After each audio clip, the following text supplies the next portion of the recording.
d'autonomisation pour les femmes, d'émancipation économique pour les femmes, parce que plusieurs filles ou femmes, elles ont quitté leur pays à la recherche d'un travail ou bien pour poursuivre leurs études, pour fuir les traditions et les règles culturelles et religieuses ou bien pour fuir leur famille, et elles ont pu trouver leur place dans d'autres pays, elles ont pu avoir un emploi, elles ont pu avoir un statut juridique et donc elles ont pu avoir une certaine indépendance et autonomisation économique. Donc c'est ce visage de la migration qui aide à lutter contre la pauvreté, parce que ce sont les femmes qui sont les premières victimes de la pauvreté, et à lutter également contre les discriminations pour atteindre une certaine égalité entre hommes et femmes. Mais la migration, d'un autre côté, elle présente un côté négatif, un visage négatif,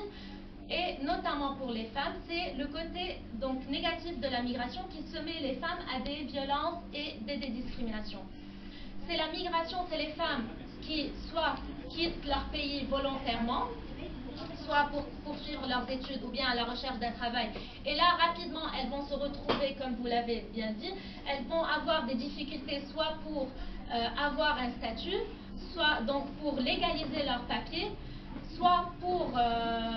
que leur diplôme soit reconnu. Et même si elles vont trouver du travail, elles vont être discriminées parce qu'elles sont tout d'abord des femmes, parce qu'en France, comme ailleurs, les femmes, elles ont toujours des emplois moins importants, elles sont moins payées que les hommes, et elles vont être encore plus discriminées parce qu'elles sont des femmes migrantes étrangères.